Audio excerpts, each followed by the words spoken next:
তো তখন বুঝবেন এটা একটা মাদি কবুতর। তাহলে বুঝবেন এটা একটি নর কবুতর। অর্থাৎ পুরুষ কবুতর, এবং এ খুবই দুষ্টু, বুঝছেন। মানে এ কি করে, সব সময় আসলে বান্দর মেয়েদের পিছনে লেগে থাকে। মানে আমার খামারে বা আমার মানে কবুতরের ঘরে যতগুলো মেয়ে কবুতর আছে এ হালার পহলা সবাই ডিস্টার্ব করে। আমি এটা এখন ছেড়ে দেবো, দেখেন। যা,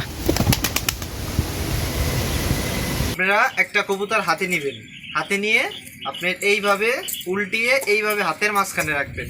যদি যে এই কবুতরটা কোনো নড়াচড়া দেয় না, তো তখন বুঝবেন এটা একটা মাদি কবুতর।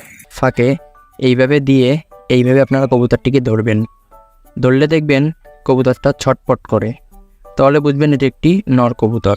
এটা দেখতে পাচ্ছেন, দেখেন এটা হচ্ছে একটা মাদি কবুতর। খুব জ্বালায় আর কি, মানে মনে হয় যেন সবগুলো বউ ওর, বুঝছেন। তো এখন এই যে পুরুষ, এটা আপনি বুঝবেন কিভাবে, আজকে আপনার এটা বোঝার উপায় বলে দিই। এই যে পুরুষ এটা বোঝার উপায় হচ্ছে এ সারাক্ষণই বাকবাকুম বাকবাকুম বাকবাকুম এরকম করে ডাকতে থাকে।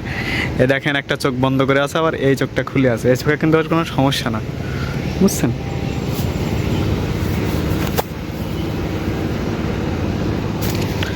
দুষ্টু, বুঝছেন, অতিরিক্ত দুষ্টু। আচ্ছা, আর এই কবুতরের জাতটা ভালো, কিন্তু আপনি এখন এই কবুতরের যে জাত ভালো এটা কি করে বুঝবেন? দেখেন এর যে বুক, এই বুকটা কিন্তু কিছুটা উঁচু, বুঝছেন।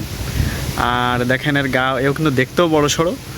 আবার আপনার এর সুস্থতা, মানে তাছাড়া আপনার হোয়াংহো জাতের এই যে কবুতরগুলো, এগুলো সাধারণত সাদা রঙের হয়, এবং এটা কিন্তু বুনো। আপনার এর চোখ দেখেন লাল, এবং আবার এর পাও কিন্তু লাল, বুঝছেন। আর এই জাতের কবুতরগুলো মানে মাংসের দিক থেকে বেশি করে, আপনার মাংসের দিক থেকে উপকার। মানে আপনার এর থেকে যে বাচ্চাগুলো হবে সেগুলো খুব মাংস হবে তাদেরকে।